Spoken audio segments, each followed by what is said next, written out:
আমি আপনাদের উদ্দেশ্যে ছোটোবেলা থেকে এই পর্যন্ত অনেক গান গেয়েছি।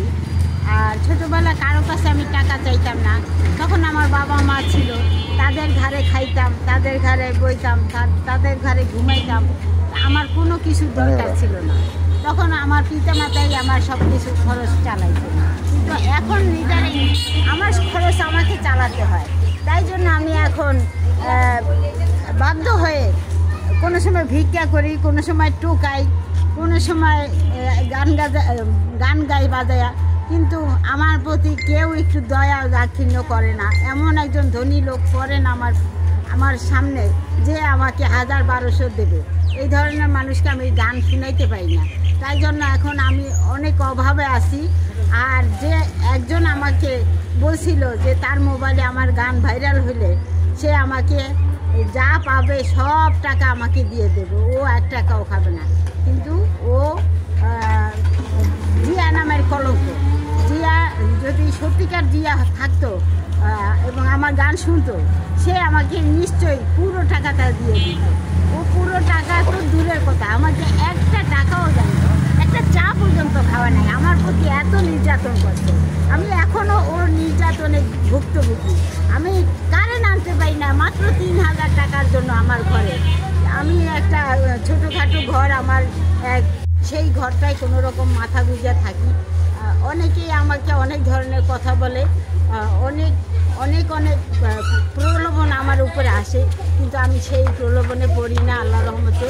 কিন্তু আমি নিজেকে একটু ভালো খাওয়াবো, ভালো পড়াবো, সেই টপিকটা আমি করতে পারি না, কারণ আমি অসৎ পথে যাই না, এটাই আমার অপরাধ। সবাই খালি আমার দিকে হা করে চায়া থাকে, ছেলেরাও চায়া থাকে, মেয়েরাও চায়া থাকে। তারা চায় যে আমি তাদের কথায় আমি খারাপ হয়ে যাই, কিন্তু আমি তো খারাপ হব না। আমি আল্লাহর বান্দা, আল্লাহর পথেই আছি, আল্লাহর পথেই থাকবো, এটা আমার কামনা। প্রিয় দেশবাসীরা, আপনারা যারা ধার্মিক তারা দয়া করে আমার প্রতি একটু সুনজর দেবেন। যারা খারাপ লোক ওরা তো সবসময় আমাকে খারাপ পথে নিতে চায়। আমি চাই না এই দুনিয়াতে বেঁচে থাকতে কোনো খারাপ পথে যায় আমি ইনকাম করতে, কারণ আমি একটা শিল্পী। আমার গানের মূল্য আল্লাহর কাছে অথবা আমার প্রিয় ভক্তদের কাছে অনেক বেশি। আমার দেহের চেয়ে তাদের কাছে আমার গানের দামই বেশি, এটা আমি বিশ্বাস করি। তাই জন্য আমার প্রিয় দেশবাসী এবং ভাই বন্ধুরা যারা আছেন, সবাই আমার প্রতি দয়া করে আমার প্রতি একটু নজর দেবেন। আমার একটা মোবাইল ছিল, সেটাও নষ্ট হয়ে গেছে। এখন ওই মোবাইলটা সারাবো, সেটাও আমি পারছি না টাকার জন্য। এখন আমি দিন আনি দিন খাই, কিন্তু তাও আমি 3 বেলা ভাত খাই না। একবেলা হয়তো রাত্রে 2টা খাই, তাও মাছ গোস্ত কিছুই খাই না।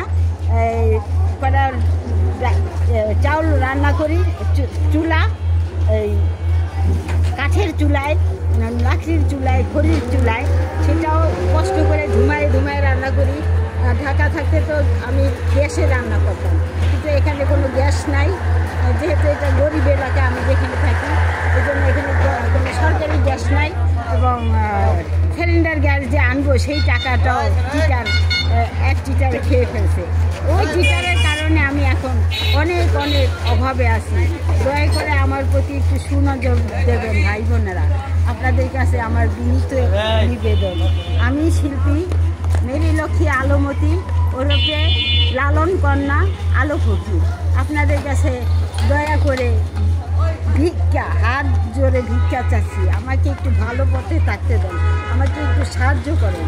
আমি অনেক কষ্টে আছি, আপনারা দয়া করে আমাকে একটু টাকা পাঠান। আমার নাম্বারটা হচ্ছে 0922038806। আমি নাম্বারটাও খোলা রাখতে পারি না, কারণ আমার বাসায় কারেন্ট নাই, আমি কারেন্ট ছাড়া চলতেছি। আমার বাসায় কারেন্ট থাকতো, আমি আমার মোবাইলটা সবসময় খোলা রাখতাম। আমাকে একজন বলেছিল, আমার সে অনেক প্রিয় লোক, সে আমাকে বলেছিল সবসময় খোলা রাখতে, কিন্তু আমি তার কথাটা রাখতে পারি না, একমাত্র আমার বাসায় কারেন্ট নাই। তাই আমার যে প্রিয় লোক আমাকে বলেছিলেন আমি যেন সবসময় খোলা রাখি, আমি দুঃখিত, আপনার জন্য আমি খোলা রাখতে পারলাম না। কারণ আমার বাসায় কারেন্ট নেই। আমার বাসায় কারেন্ট থাকতো 3000 টাকা পাওনা ছিল, এখন বোধহয় 4000 টাকা হয়ে যাচ্ছে, কারণ আমি অনেক দিন যাবৎ কারেন্ট ছাড়া থাকছি। আমি ওই মানুষের কাছ থেকে আমার ওই মোবাইলটা, আমার ওই মানে বাটন মোবাইলটা চার্জ দিয়ে আনি, সবসময় বন্ধ রাখি, কারণ খোলা রাখলে কোন সময় আবার চার্জ না থাকে।